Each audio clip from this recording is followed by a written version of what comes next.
I'm excited to tell you about the designs Homage has cooked up for the 2025 MLB season. If you're as baseball obsessed as I am, you'll love the full roster of major league looks from Homage. Amazing comfort and deep cut designs that help fans show off passion for their favorite teams. Homage has a massive selection that tells the story of the greatest sport from its very beginnings.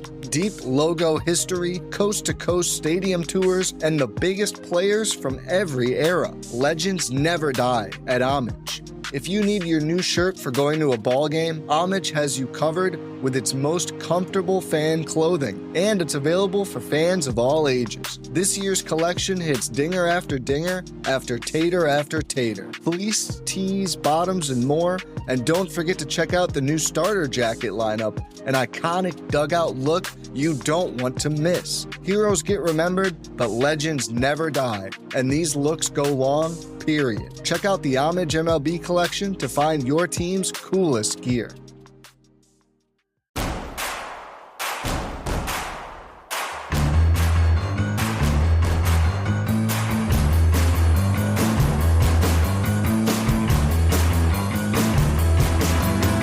From your favorite source for Chicago White Sox talk, delivering news, interviews, analysis, and more. This is the Sox Machine podcast with your hosts, Jim Margulis, James Fegan, and Josh Nelson. Thanks, Rob, and welcome to a new episode of the Sox Machine podcast. I'm your host, Josh Nelson, and it's Thursday night, April 17th, 2025, as we bring you a new show. In this episode, we will talk some White Sox business as CNBC recently released their Major League Baseball valuations for the 2025 season. There's a lot of questions in recent days about the Chicago White Sox ownership structure. Also, I pointed out a few podcasts ago, the White Sox are struggling on the revenue front. That's because of poor attendance. The White Sox last year averaged 17,931 fans per home game. Right now, they're a little more than just 17,000 to start the 2025 season. And the uncertainty with their future local TV money as CHSN is still not on Comcast. Lucky for us, Michael Ozanian will join me later in the show to share his expertise and insight about the business of baseball. Yes, we'll recap what happened in the A series. The White Sox were swept even though they were coming off an impressive home series win against Boston this past weekend. Not only did the White Sox get swept, and now they're 4-14 on the season, they were outscored 23-4. But hey, Edgar Caro is now on the team, and we'll learn more about what the White Sox plans are for him later in the show. Last week, CNBC released their Major League Baseball valuations, and despite the team's struggles, they value the White Sox 15th overall in Major League Baseball, right smack dab in the middle, at $2.15 billion. Hopefully a price tag that doesn't scare away Justin Ishbia one day from taking over governing control of the White Sox from Jerry Reinsdorf. But let's talk some White Sox business, and joining us is a first-time guest from CNBC reporting on all things sports business for the network. It's Michael Ozanian. And Michael, thank you so much for coming on the show. Thanks a lot for having me, Josh. So podcast listeners, if you want to follow along with the data, you can go by visiting cnbc.com/sport. You'll see Michael's excellent work, not only with Major League Baseball, but all the North America professional sports valuations. So Major League Baseball, the average valuation, Michael, is $2.62 billion. Is the league in a good financial state? I would say it's muddling along right now, Josh. What you have is a situation where local TV revenue, which used to constitute a little over 20% of the average baseball team's revenue, is now down to about 19% because last season, because of what's been happening with regional sports networks, some which have been taken over by Major League Baseball, that revenue is down 5%. It's probably going to fall another 5% this year. But the good news for baseball is attendance is up, ticket prices are up, sponsorship revenue is way up. So the overall picture was last year revenue was up $500 million for baseball to $12.1 billion. It'll probably climb another 3 or 4% this season. So on the local TV Do you have an understanding for those teams that are struggling right now and having to work with Major League Baseball just to broadcast their local games? Do we understand the impact on their valuations? Well, it's had only a slight drag on valuations because, in part, they've been bailed out, if that's the right word, choice of words, by Major League Baseball. They've been given a little bit of money. They've been given some teams who baseball feels have done a great job of trying to increase all other streams of local revenue. It would be marketing, advertising, tickets, hospitality. Baseball's given them a small economic reprieve in the amount of money they have to contribute to baseball's central expenses. So Rob Manfred, the commissioner, I think, has done a very good job of sort of, keeping things together while baseball goes through this, shift from over the top streaming towards that, away from the linear television. And it's a difficult thing to do because at the same time, what do we have? We have ESPN, its central TV partner, along with TBS, saying, this is our last year. We don't want to come back next year. So that's money that gets divided equally among all the 30 teams that Major League Baseball is going to have to figure out how to replace soon. Yeah, that's going to be a very tough job for Rob Manfred. I know he wants to group everybody up local TV wise, but from your reporting, looking at how well the Yankees and Dodgers are doing, would those teams even be interested in being part of a 30-team local TV package with, say, Amazon or Netflix or Apple TV? Well, it's going to have to be sort of a multi-pronged negotiation. I view it as sort of a three-legged bar stool because, to your point, if you look at the teams at the top, the Dodgers get the most local TV money. They get close to $200 million a year. That was last season, and it slowly increases. It's guaranteed. The Yankees, get like $140 million. The typical team, the team in the middle, like the 15th team where it splits half and half, is $70 million. So you got, 14 teams getting less than 70 million going down and the others going up. So what do you do? The question is to get teams like the Yankees and the Dodgers and the Cubs, who have a lucrative deal. The Astros are another one. The Texas Rangers have a great local TV deal. What do you do to get them to move more towards a central model? And I think the answer lies, and you have to have two other things happen. As you know, next year is the last year in the collective bargaining agreement. So with the next CBA, you're going to have to do something where, number one, you get a salary cap that has also a salary floor, sort of akin to the NBA, the NFL, and the NHL. And also, you cut a deal where you say, okay, the Dodgers and the Yankees, you guys now have to contribute far less towards revenue sharing, that all the teams kick in 48% of their local revenue, and then it gets divided. And basically teams like Tampa Bay, Kansas City, Cincinnati, Pittsburgh, they're getting $50-60 million every year. That's basically coming from the Cubs, the Yankees, the Dodgers, a couple other teams, the Phillies, and you're going to put in less. So you're going to get less local TV money, but you're not going to have to kick in much more, as much as you have been towards revenue sharing. It's going to have to be something like that, because otherwise I can't see how you're going to go to, somebody like the Dodgers and say, oh, by the way, instead of, $200 million in local TV money, it's only going to be 50 million or 80 or whatever, right, without giving them something in return. Question is, are the players going to buy into this whole system? And that, as you know, as a baseball guy, baseball's been talking about this for a long time. It's never happened. So looking at the financial state, with the average valuation being $2.62 billion, 17 ball clubs, though, Michael, are valued at $2.25 billion or less. And the White Sox are part of those 17 teams. And that might make negotiations between owners very interesting in the upcoming months leading up to the CBA expiration. Is the league too top heavy when you compare Major League Baseball to the NBA and the NFL or even other international leagues? Is it too top heavy with the Yankees and Dodgers on one end and whatever you want to call it, with the Athletics and Rays on the other end? In terms of team values, the top heaviness, I don't think is a problem. I think the problem for baseball and for a lot of baseball fans is the lack of competitiveness, the lack of the ability for certain teams to spend and field a competitive team.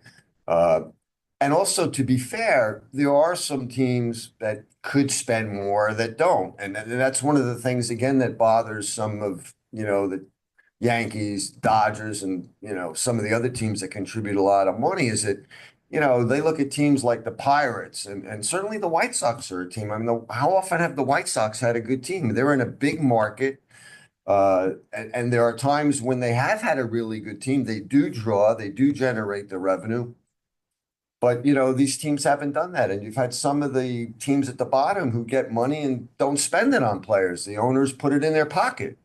So it's, getting back to your original question, Josh, I think it can't be one thing that changes, that baseball changes. It's going to have to be something where if you want a salary cap, then you're going to have a minimum. You got to get some of these teams to spend more. You can't have the Mets and the Dodgers spending over $300 million. And then like the 5 teams at the bottom of the payroll, Tampa and Miami and whatever, spending, $60 million. That's not good for the sport. I don't think anybody thinks that's good for the sport. But in terms of values, I don't think the average fan sits back and goes, oh, the Yankees are worth $8 billion, the Dodgers $5.6 billion. I'm really worried about that. They really want to know the owners. The Mets, Steve Cohen, he's spending by far the most in baseball, and the Mets aren't among the most valuable teams. So the White Sox ownership struggle, or I should just say structure, it's a struggle to understand where it lies, because every week, Michael, we get more information. Justin Ishbia has been very busy buying up minority shares. You report the White Sox owners as both Jerry Reinsdorf and the Ishbia brothers. Every time we see a report like this, the White Sox media department sends out an email reminding everyone that Jerry Reinsdorf is still the governing body of the Chicago White Sox currently and making those decisions. What do you make of the White Sox ownership structure currently? Could there be a future power struggle between Jerry Reinsdorf, who's 89 years old, and Justin Ishbia, who's in his mid-40s? No, there's not going to be any power struggle. At CNBC, when we list owners, we list those that own 20% or more. That's why Justin and Matt are on the list. This particular group is led of investment between the brothers is led by Justin, where in the past with the sons, it was led by Matt. But we also, of course, list the general partner, i.e. the controlling owner. You don't have to own the most shares to be the general partner. As a big baseball guy, Jerry Colangelo famously, I think he owned like 2 or 3% of the Diamondbacks when he came in, but he was the managing partner and he ran it. Make no mistake, Jerry Reinsdorf controls the White Sox and what they do. I do not think at all there's going to be a power struggle. I think the Ishbias have complete respect and admiration for Jerry. And I think basically what they're positioning themselves for is should and when Jerry sell, they want to be first in line. And I think that's why they've been buying these minority shares up. And quite frankly, from a business perspective, it makes a lot of sense because I would argue that given the White Sox performance on the field, given the lack of attendance and therefore the lack of revenue, it's an undervalued play. It's a value play. So if you could scoop up the more shares you can scoop up now while the stock is cheap, if you will, the better position you'll be in down the road if you're able to come to an agreement with Jerry to buy his controlling interest.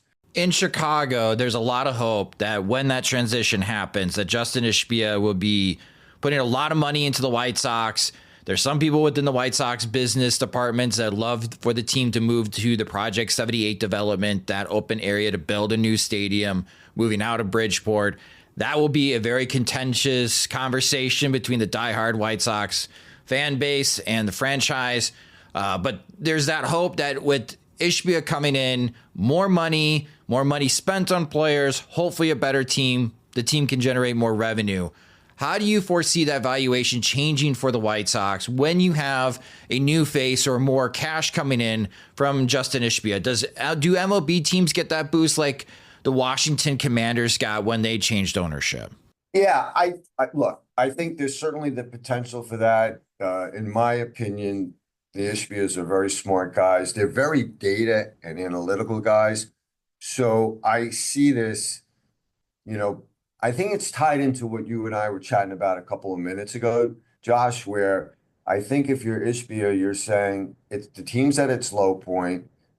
What if, A, we can get the next CBA to have some sort of cap and some floor on spending tied to that more centralized TV revenue, because the White Sox were part of that RSN and they abandoned it. And now that, they're streaming, I mean, their local situation, they're certainly not taking advantage of the great baseball market and just the general large market size they're in to maximize their local revenue, and media is part of that. And if I could do that, that's a big enough start where I'll have a lot of capital to then put a better product on the field. As far as the stadium, look, I mean, I think it's so complicated and difficult when you get into these big markets, New York, Chicago, LA, it's really, really tough. Unless you're like Steve Ballmer and you go and say, here, I'm going to write a check for $2 billion to buy, to buy the team, then another 1.8 billion of my own money to build the arena. If you got to get the city involved and, the unions, the politicians, it's hard. I think that's a longer term play for him. I mean, he has a ballpark. It's a decent ballpark. I think these other things that you and I touched on regarding the CBA and more centralized revenue, I think that comes first, and the ballpark's down the line. And I do think you look at the disparity between the Cubs and the White Sox, and I'm not saying it's great. It's a couple $1 billion. It should not be that much when you have two teams in the same city. We have the same thing here in New York, though, for much of the same reason. I mean, until recently, the Mets have not generally been that good. The Wilpons were not. You mentioned the Commanders, Dan Snyder, not the NFL's favorite owner. The Wilpon was not the favorite owner in Major League Baseball. You get a change of ownership, good things can happen.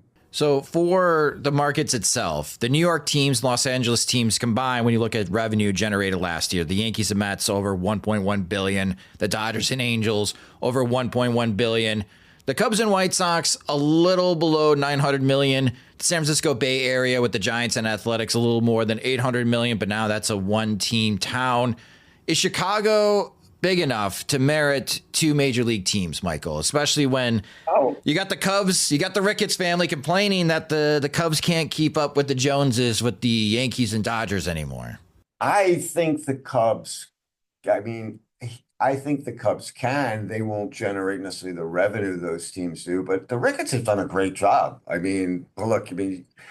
You come in, the team hadn't won a World Series in, 100 years. He comes in, they get a World Series soon after. From the business side, the Cubs are doing great. Chicago is certainly big enough to have two teams and do well. There's no question about it. And in fact, it's interesting. Here in New York, people always talk about, the Mets or the Yankees. Like now, the Mets got Juan Soto, and, are they going to go to the top? And all. The data show that when you have both teams being playoff contenders or playoff teams, they both do better. Like that type of rivalry is great. You could have the same thing in Chicago. I think both teams would be better off if you had both teams really good. The city, I think, would be on fire. And I think it's a great baseball town. You could even get some scenario where you get the White Sox building something closer to, downtown Chicago or something like that. I always think when you have a great city, a big city, a vibrant city like Chicago, you're kind of nuts to build something way out into the, in the suburbs and away from the city. It's not baseball. You got 81 home games a year. It's not like football where you're saying, you know what, I could drive an hour and a half or so once, 8 or 9 times a season. I'm going to tailgate for 3 hours and all. you may go, if you're a season ticket holder, a few games a week sometimes. So you want to be able to get there pretty quickly. So I think the city's the way to go, but I think you could definitely have two vibrant teams, two competitive teams. And look, you don't have to spend the most money to win the World Series. We've seen that. But you have to spend a decent amount of money to be competitive year in and year out. And then finally, the uncertainty with some teams. We don't know what's going to happen with the Rays next year. Unfortunately, with Hurricane Milton wrecking Tropicana. And the Athletics, they're going to be in Sacramento for a little bit. Our beat reporter, James Fegan, will be there next weekend for the first time covering the White Sox and A series, letting us know what it's like covering a major league game in a minor league ballpark. But we have a sense, Michael, that Las Vegas and Major League Baseball really wants a franchise in Nashville, but they're trying to hold that expansion fee instead of moving a team to Nashville. Do you have an idea of how valuations could change in Major League Baseball if they do expand or the A's do complete their move to Vegas and Nashville eventually gets a team? Well, the A's we know because the A's have been raising money from investors at a $2 billion valuation for their new ballpark. And, the A's were, probably a team worth barely $1 billion going back a year or so. So you can see a sizable amount. And there's a track record now in Vegas, right? With sports, we've seen the Golden Knights, we've seen the Raiders. We're probably going to see an NBA team there in the not too distant future. So yeah, you could have a substantial increase in value with the right spot because, you mentioned local TV revenue. In baseball, local revenue is like 70% of overall revenue, whereas in the NFL, it's only like 30% or 35% of local revenue because the big TV deals. So your local revenue in baseball is key. Tickets, hospitality, concessions, even non-baseball events. If you control your ballpark economics and, you're down at, you mentioned Nashville, it's a warm weather spot. You can have lots of concerts and other events there. I think that's a good possibility, but the sense I get, and I don't want to mislead you, I haven't spoken to Rob Manfred directly about this, but the sense I get from sort of other people I hear is he's really frustrated. He's really tired with what's happened down in Tampa. As you know, there was also a lawsuit. Sternberg was sued by 3 of his limited partners. I mean, it's a mess. He's had he's had a negotiation for a new stadium in downtown Tampa that fell apart. Negotiations over here fell apart. He's playing in a minor, he's playing in the Yankees spring training ballpark.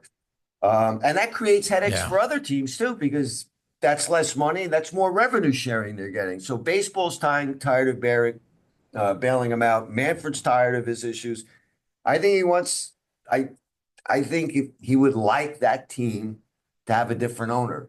I agree with you. I don't think he wants to see Stu Sternberg move the Rays to Nashville, if that's indeed what he wanted to do, which I don't know. I think you could write a book on why isn't Major League Baseball working in Florida? With the Marlins and Rays. I would say this. Sports is difficult in Florida. It's a relatively fickle fan base. There are tons of professional teams in the state for all the sports. On top of that, college football is immensely popular in football. And then, I'm here in the Northeast, you're in Chicago. If our hockey or NBA teams aren't doing that great, we can't run to the beach. It's like in Florida, you got a lot of other options, outdoor options to do. So it's a tough market. You're right. Well, you can watch videos of the MLB valuations and also a very good interview about the business of the New York Yankees, the $8 billion valuation team with President Randy Levine on CNBC.com, all brought to us by our wonderful guest, Michael Ozanian. You can follow Michael on Twitter, X at Mike Ozanian. And Michael, thank you so much for joining the Sox Machine podcast. Oh, it was a lot of fun, Josh. I hope to be with you again soon. Next weekend, Sox Machine will be hosting a White Sox watch party at the Remova Loft inside the Remova Theater off 35th in the Bridgeport neighborhood of Chicago on Saturday, April 19th, starting at 3 p.m. Central Time. Watch the White Sox battle the Red Sox on Rimova's 20-foot video wall. We'll have baseball trivia going on between innings and baseball bingo throughout the game where you can win prizes. Rimova Brewery will be having a beer launch that day, and there's always a delicious food from the Rimova Grill. The event is free and kids are welcome, so if you have problems getting CHSN to work on your antenna or on the app, forget those stresses and come down to the Rimova Loft for the Sox Machine watch party on Saturday, April 19th. I'm excited to tell you about the designs Homage has cooked up for the 2025 MLB season. If you're as baseball obsessed as I am, you'll love the full roster of major league looks from Homage. Amazing comfort and deep cut designs that help fans show off passion for their favorite teams. Homage has a massive selection that tells the story of the greatest sport from its very beginnings. Deep logo history, coast-to-coast stadium tours, and the biggest players from every era. Legends never die at Homage. If you need your new shirt for going to a ball game, Homage has you covered with its most comfortable fan clothing, and it's available for fans of all ages. This year's collection hits dinger after dinger after tater after tater. Fleece, tees, bottoms, and more. And don't forget to check out the new starter jacket lineup, an iconic dugout look you don't want to miss. Heroes get remembered, but legends never die, and these looks go long, period. Check out the Homage MLB collection to find your team's coolest gear. Now we unfortunately switch gears to talk about the Chicago White Sox on the field. And joining me on the Sox Machine podcast, the Sox Machine's beat reporter James Fegan and managing editor Jim Margulis. And gentlemen, welcome to the show. What a series against the A's, Jim. You know, after a weekend, the White Sox sparking some optimism, winning 2 out of 3 against Boston. Ha ha! White Sox get the last laugh, and they turn around and get outscored 23-4 against the A's. Big yikes in this series. That's all I can really say. What are your initial thoughts about getting swept at home against the A's, Jim? Well, I missed the first 2 games in real time because there was an all-star curling event in Nashville. Some of the world's curlers curling on our home ice for a program they're going to be doing later this summer. Could have really used a third day of it after watching the finale. Watching the White Sox get run out of their own park 8-0. If you want to talk about curling, what I saw, if you want to talk about some Brad Gushu or Brad Jacobs or Carrie Anderson, Rachel Homan, some of the luminaries I saw, I'll be happy to fill 20, 30 minutes doing that. But yeah, I guess there are 2 takeaways, big ones. One is that, when you look at their run differential, I think they were like -3 before this series, even though they had the worst record in the American League. So now they have the worst run differential, which matches their worst record. And so that's a little bit of ball don't lie in a way, just everything kind of catching up and regression to, what the White Sox version of mean is, which is a lot meaner than the rest of the league. And then the rest is like just, when Luis Roberts and Andrew Vaughn are not hitting, and Miguel Vargas does not look like, the parts aren't adding up for Miguel Vargas. There's not a whole lot here. Andrew Benintendi's just off the IL, so that'll help probably, but there isn't a middle of the order. So without that, you're left thinking like, well, Chase Maidroth should lead off. Like, okay, but what if he looks like a rookie? Or bring up Edgar Carroll. Yeah, okay, but what if he looks like a rookie? So putting a lot of pressure on guys who haven't done it before because the guys who have done it to certain degrees aren't doing it. James, are you sensing any frustration early from new manager Will Venable? Trying to compare and contrast to ex-White Sox manager Pedro Grifol. This type of series would be the one last year that Grifol would call out his team, but we haven't heard anything like that from Venable to start the season. Do you sense frustration that they're just having a tough time scoring? I don't think the expressions of frustration from Will Venable will be quite that on the surface.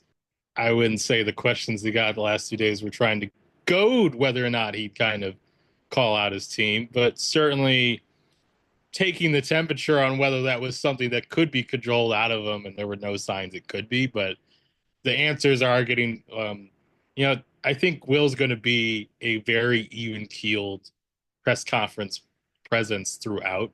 I don't think I would bet against there ever being now when Pedro did it didn't actually seem natural either, but it would be very out of step with how Will has kind of talked about the team and how he's just comported himself. He's not where losses on him in some way. Like, I feel like the bullpen blow up in Detroit. He came up to us like at the moment. He just kind of said like in the same tone he always does, like, "Hey guys," and like walked up and then did the presser. And he didn't like seem like he didn't care that they lost, but just not like, I'm still stewing about this and I got to let people know how mad I am. Like, that's just not his bag. So I think you're seeing shorter, more direct answers of like, we got to cash in on those opportunities. We got to find a way to score runs. And some of that is just, there's not much more to say without saying like, well, everybody's hurt. And so what do you expect? Or, well, we don't have any talent. We don't have any power. And that's why we're not hitting in step with the rest of the league. But he is getting a lot more like, less like, oh, I thought the bats are pretty good, though he will say that if you try to drill down on it, but it's getting more straightforward, like, well, we gotta do better. This is not good. And I think that's kind of the most you get out of him. Like, the bullpen meltdown in Detroit, he just said like, we expect better of those guys, and that was it. He didn't like belabor the point. He didn't like shout it, but it's just like, yeah, that was a good. And that's all there is to really say for him. I ask because this can get repetitive fast, quickly for Venable if things don't turn around, where it's like, sorry, Will, but we got to ask, like, what's going on offensively? Like, this team's feast or famine. One night you'll score 11, and then the next two games you have a tough time over the next 18 innings to score 3 runs. Like, the White Sox only scored 4 runs off 2 swings, a 3-run homer in his first at bat after I criticized him in our last podcast episode from Andrew Vaughn, and then Brooks Baldwin hitting his second home run of the season. That's it. And I thought facing 2 left-handed pitchers, Jim, we would have saw more offense from the White Sox hitters. But man, if they can't hit soft tossing lefties either, I did not like this offense to begin with. I'm really not going to like this offense unless the right-handers, they got to step up. Like, that's where I'm most disappointed, Jim. The White Sox should have scored a lot more than 3 runs against these 2 left-handed pitchers from the A's. It almost feels a little bit like a monkey's paw of just, man, I wish the White Sox made better swing decisions. I wish they didn't chase. And the at-bats are fine. Like, in terms of they're running up pitch counts. They are not looking out of sorts. You're not seeing like helmets fly off as they get completely fooled by changes of speeds. Like, they look like they understand what the opponent is throwing. But like in the case of JP Sears, who was, he's one of those knows how to pitch guys. And so he always looks like, why aren't you hitting him? Why, he's spinning the ball in his finger type approaches.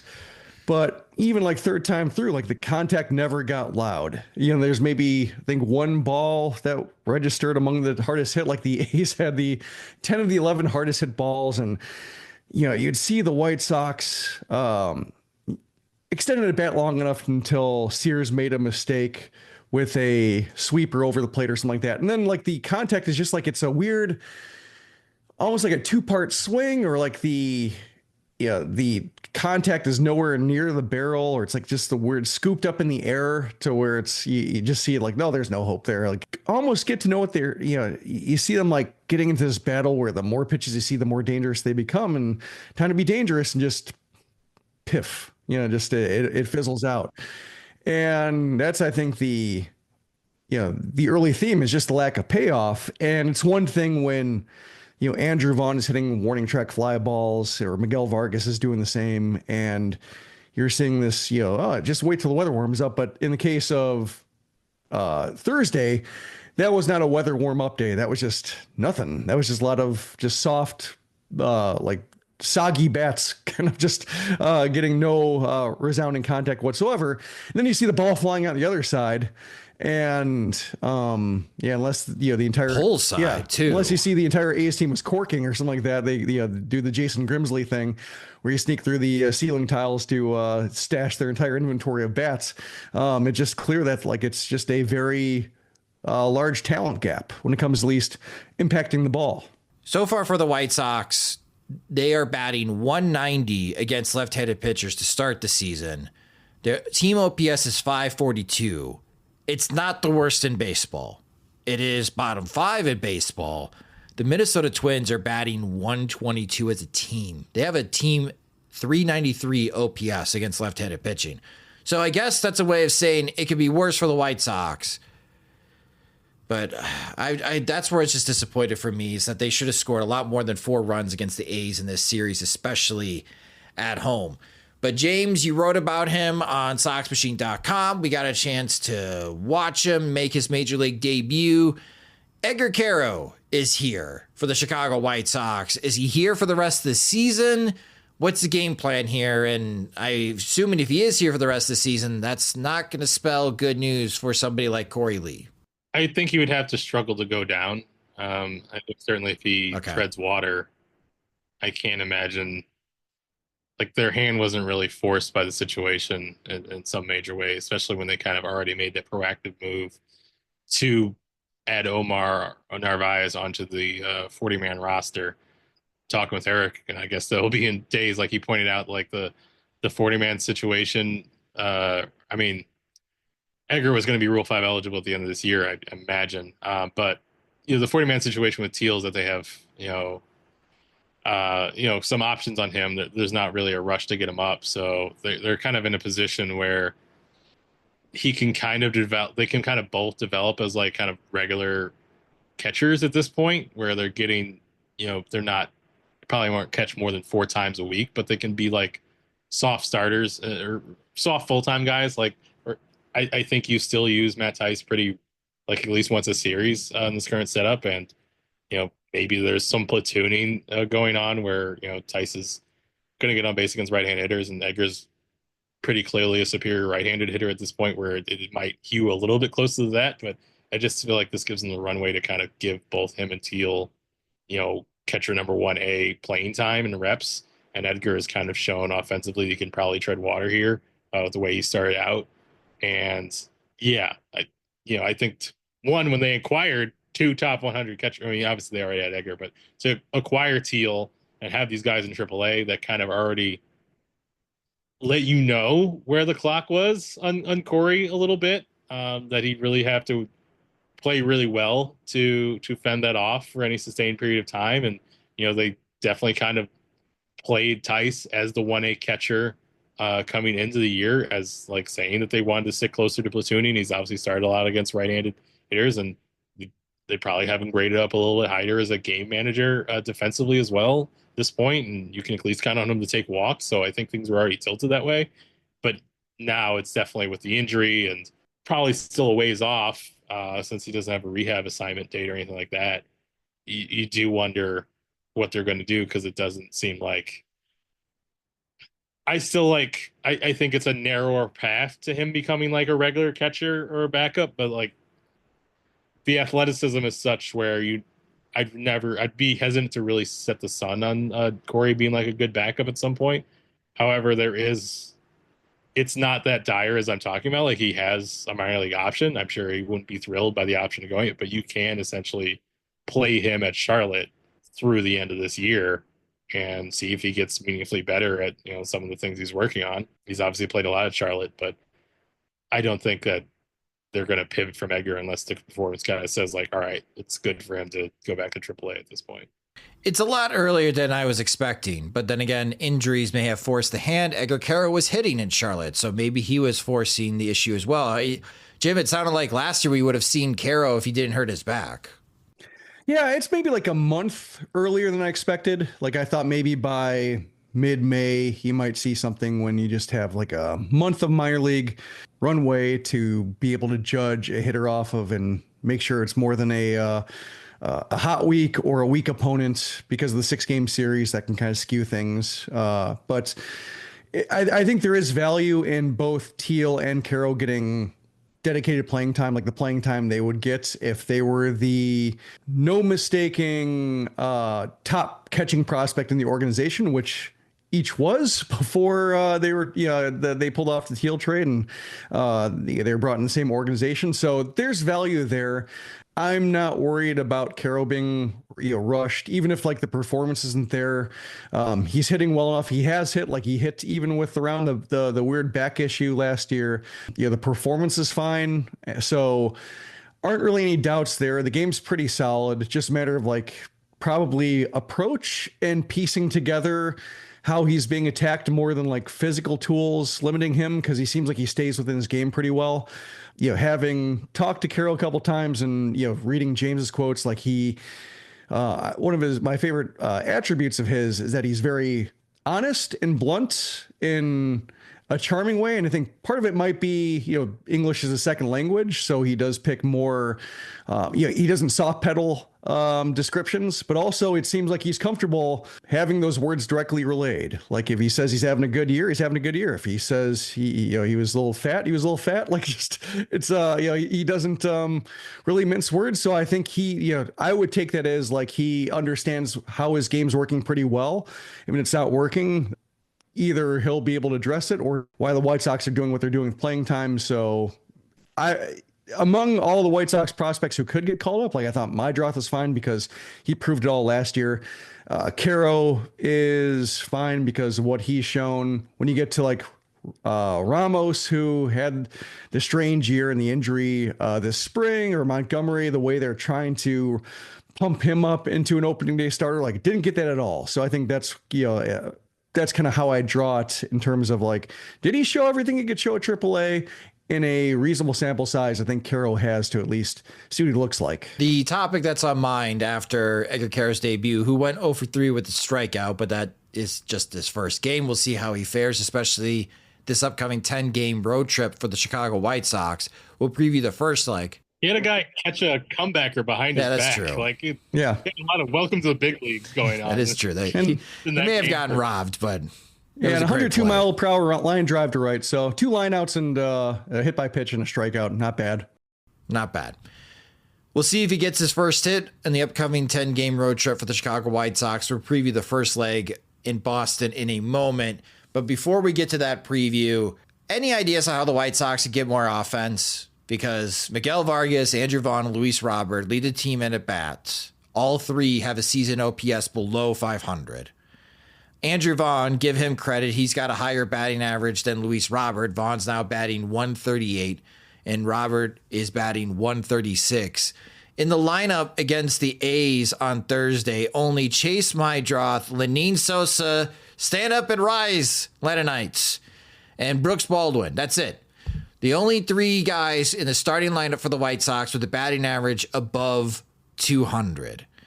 And James, I did enjoy your piece a lot about Miguel Vargas. And I think you really did an excellent job taking what the White Sox are telling you about what they are liking out of his swing and the things and the adjustments that he's making, even defensively becoming an asset for the White Sox.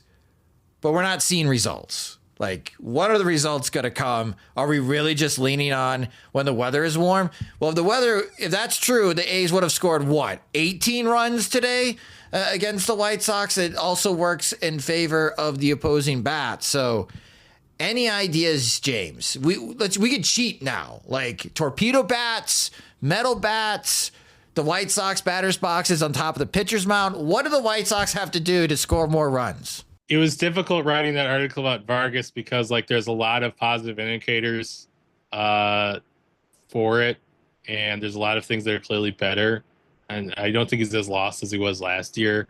And there's a lot of people talking up the changes he made, but trying to capture the feeling of you watch him and you just don't kind of see it. It just doesn't quite look like I'm watching an impact player, at least not at this moment. That said, it could change. I bet plenty of people feel that way about Luis Robert right now watching him, and it's probably hard. I will say, kind of maybe the one good game Luis has had in this week, it looked like, that's what it looks like, as much as it's possible for a star baseball player to kind of take over a game a little bit. He did in the second half of that game. against the Red Sox. He's kind of like what has to happen in terms of like that is the guy who's the established like plus offensive talent. So I think the simple answer to this question is like he has to hit. And as much as like he's chasing a bit less, it still doesn't look natural. And we have the good versions of Luis Robert we've seen don't involve much patience anyway. So you almost associate him walking with a little bit of passivity and still finding his timing. While he is kind of the established hitter that we were supposed to expect to come around, I it's been a while. You do start to wonder. It just doesn't seem like there should be based on his bat speed, based on like how old he is, based on just how his swing has looked when he's connected, that it should be falling apart. But it's just, I admit that it's hard right now to really see the light at the end of the tunnel. When we're looking at like statistical indicators of like a guy who looks like he's going to be better than what the results have been, like out of these three, like Andrew Vaughn's statistical indicators probably looks the best of all of them. Like, I feel like if I should pick someone to like kind of play better in the next week and a half based on how they look, like how regularly they're hitting the ball hard. Like I know at this point we've watched Andrew Vaughn enough to know that like he's got to really hit the ball well to leave the seats with any regularity. It's not, he doesn't hit accidental home runs. Like it's not that level of power that, maybe sold as coming out of the draft much, but like based on how their at bats look, I'd probably pick him out of the three to like look good on this road trip. Even if we kind of have statistical indicators saying that Miguel Vargas doesn't swing at bad pitches and regularly pulls the ball and has a high hard hit rate. You're not seeing 110s. You're not seeing like, traditional corner infielder powers. So I still think, especially if he's going to be like, if you run counts as long as he runs, you're going to strike out a lot, even if he's not like a, had hole in a swing type of guy. I don't think he can keep being this passive, being a below average power guy and be a big plus offensive contributor without being a little bit more aggressive, because he's going to need to hit for average. He's going to have to put his swing decision judgment into play to be more effective. But yeah, save us Andrew Vaughn, which I'm sure all our listeners can get behind. They definitely want to buy into 3 weeks of best hard hit rate of his career for a guy hitting under the Mendoza line. I'm sure everyone will sympathize, but I don't know. I think his at bats would probably look better out of the three, and he's going to keep batting up there. Benintendi obviously coming back is a big thing.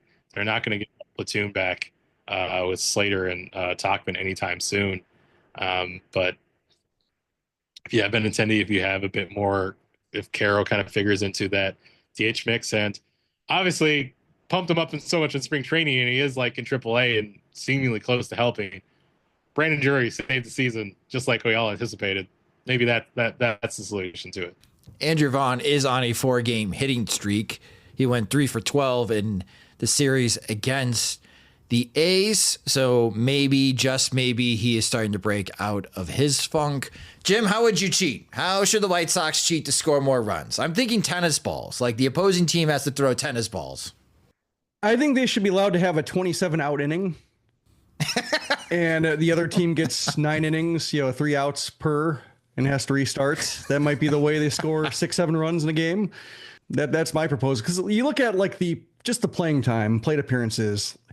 If you told me Michael A. Taylor would have the second most at bats of an outfielder, I'd probably say, yeah, this is a pretty bad offense. Like they signed him to be defense first. They signed him to be, I guess, Luis Robert insurance if he got hurt or was traded.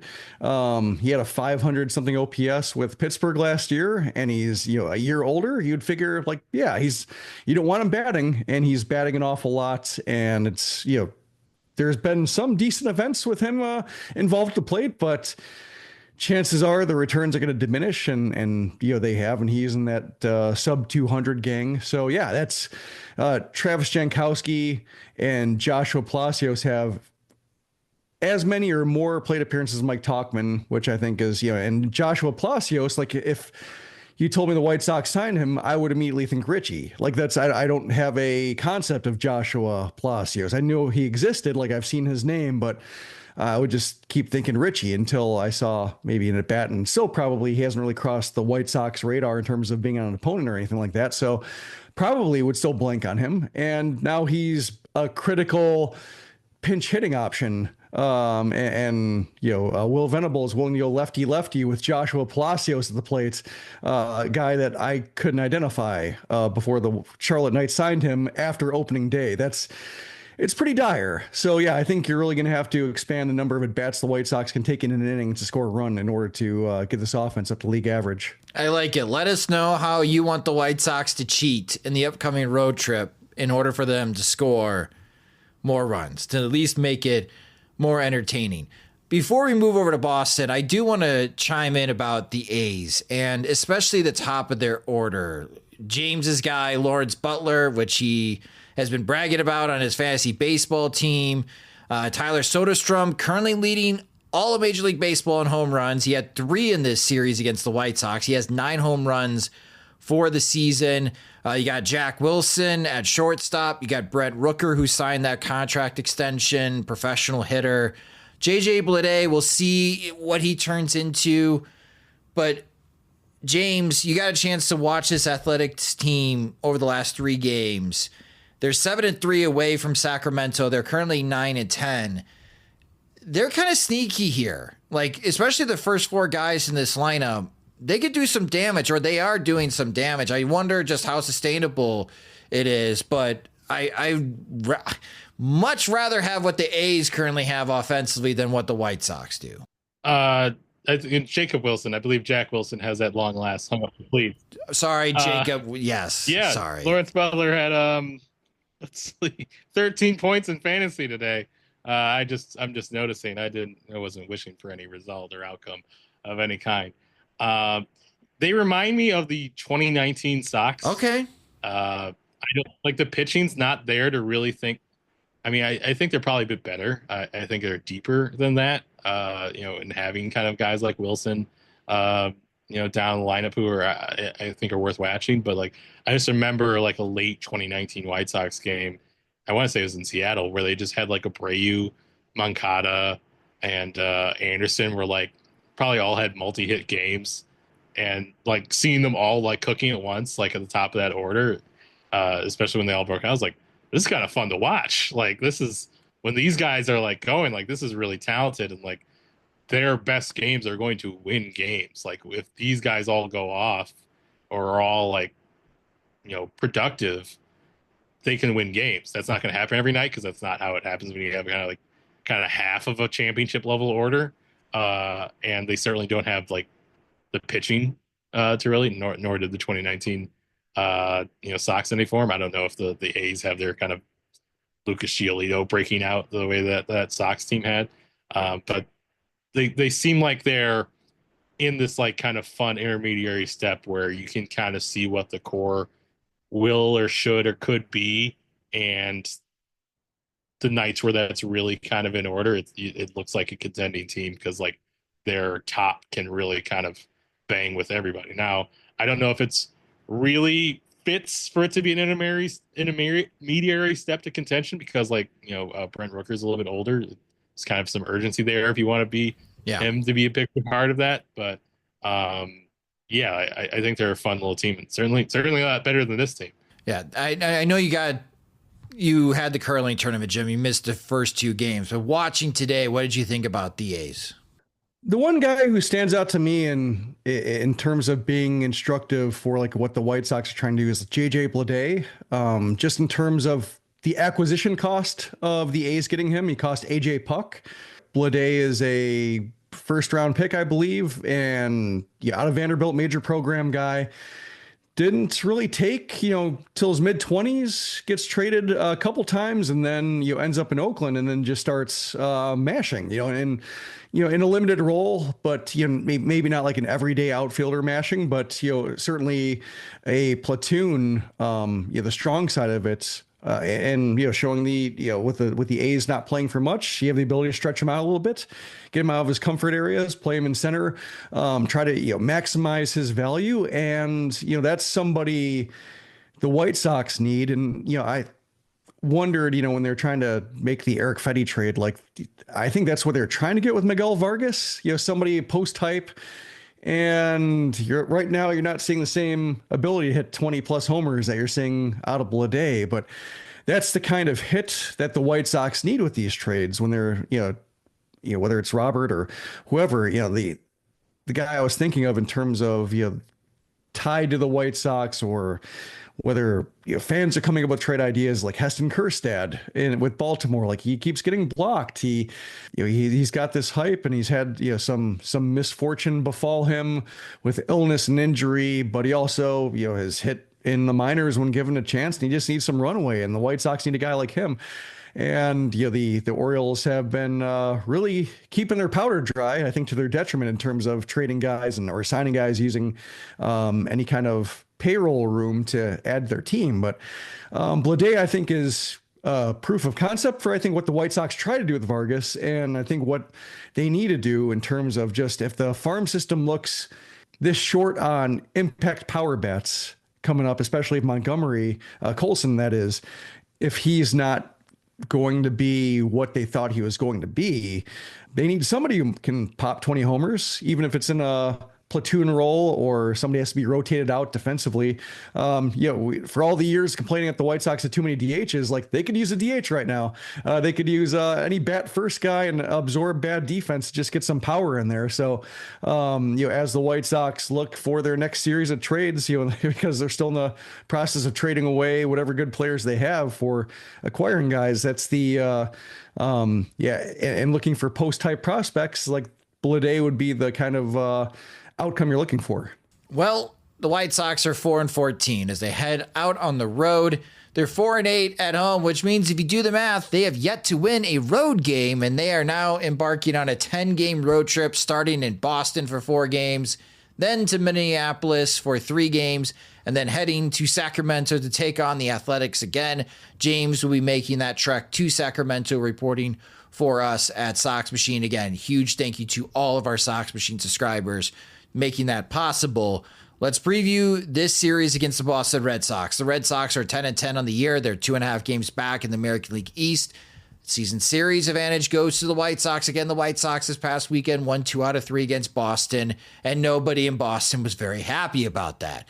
So let's see on how the Red Sox faithful at Fenway cheer on their team if they continue to struggle against the Chicago White Sox. Your pitching problems for this series: Friday night, the Red Sox don't know who's going to be on the mound, but for the White Sox at 6:10 p.m. Central Time, it will be Martin Perez. On Saturday afternoon, a rematch of this past Sunday at 3:10 p.m. Central Time. You can watch the game along with me at the Remova Theater. Shane Smits for the White Sox against old friend Garrett Crochet. Sunday at 12:35 p.m. Central Time, it'll be Sean Burke against Tanner Houck for the Red Sox. And then Monday, Patriots Day, Boston Marathon Day, first pitch at 10:10 a.m. Central Time, Jonathan Cannon against Walker Buehler. And James and Jim, I guess, James, I'll start with you. The White Sox have yet to win a road game this year. It's going to happen, right? Over these next 10 games, they're going to win a road game. Please tell me they're going to win a road game either in Boston, Minneapolis, or Sacramento, because if they don't, and they end this month of April coming back home to face the Milwaukee Brewers, and they're 4-24, I'm going to have a lot of gray hair, and I'm already getting gray. The Twins look capable of losing a ball game or two. They always struggle, though, in Minneapolis.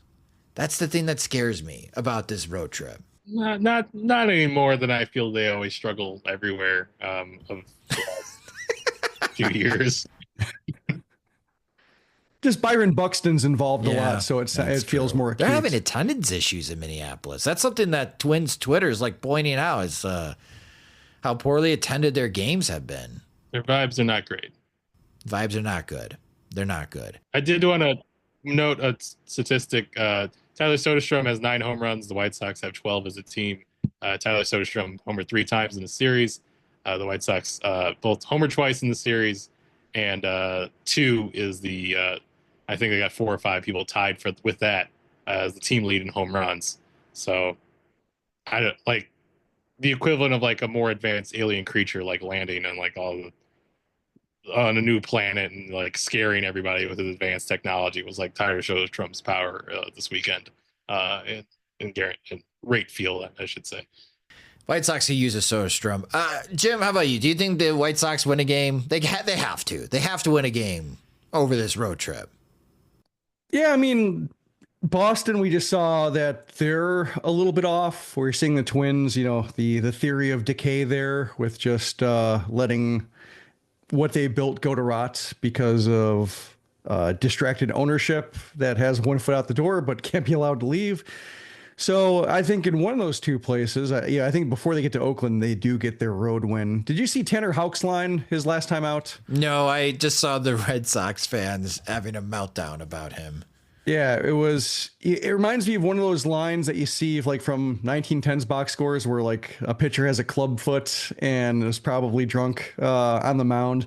12 runs in 2 1/3 innings. 12 runs in 2 1/3? 12 runs, yes. Yep, 10 hits, 2 walks, 2 homers, just being asked to wear it. Gave up 1, then 4, then 9. And oh my, a negative 10 game score. I don't think I've ever seen negative.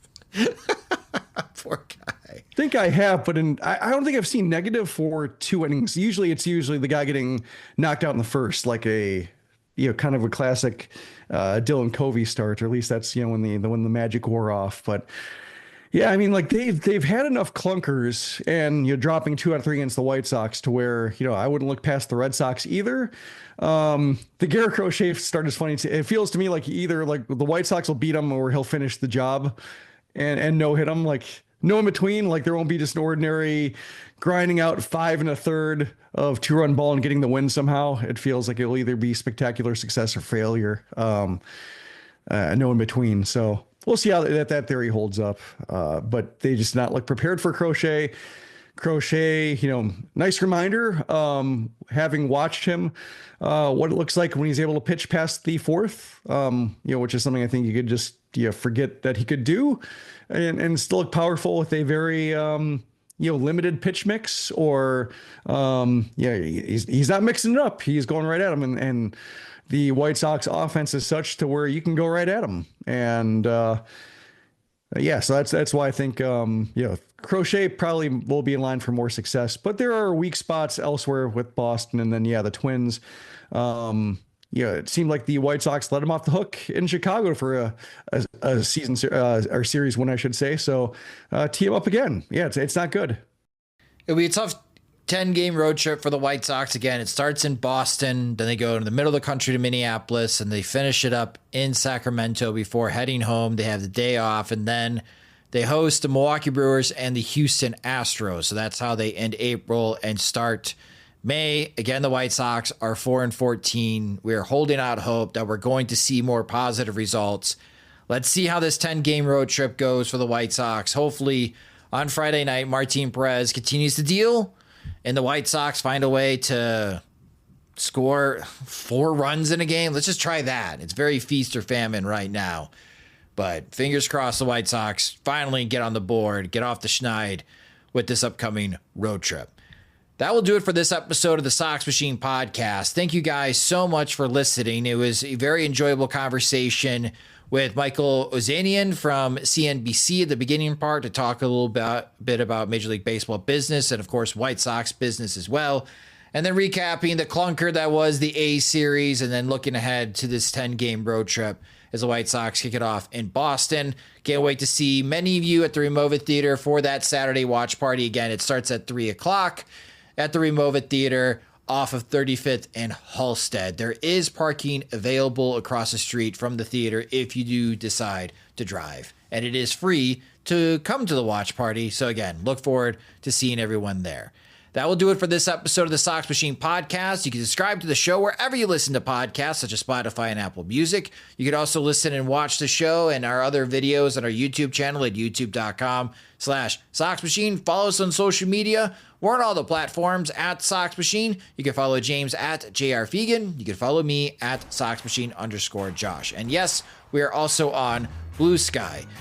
You can help support Sox Machine and gain full access to all of our coverage of the Chicago White Sox, Major League Baseball, and participate in the comments section by signing up to become a subscriber at SoxMachine.com. Monthly plans start at $5. We have additional tiers of support. We just met earlier this week in a Zoom monthly chat with our supporters at the $25 or higher tier, where they gain direct access to James and Jim, can ask whatever on their mind about what is going on. So again, if you want more perks and you want to help support Sox Machine as we watch the White Sox so you don't have to, go to SoxMachine.com to sign up today. The Sox Machine podcast is a production of SoxMachine.com, your home for all things Chicago White Sox baseball and part of the Blue Wire Podcast Network. Alongside Jim Margulis and James Fegan, I'm Josh Nelson. Thanks for listening and watching.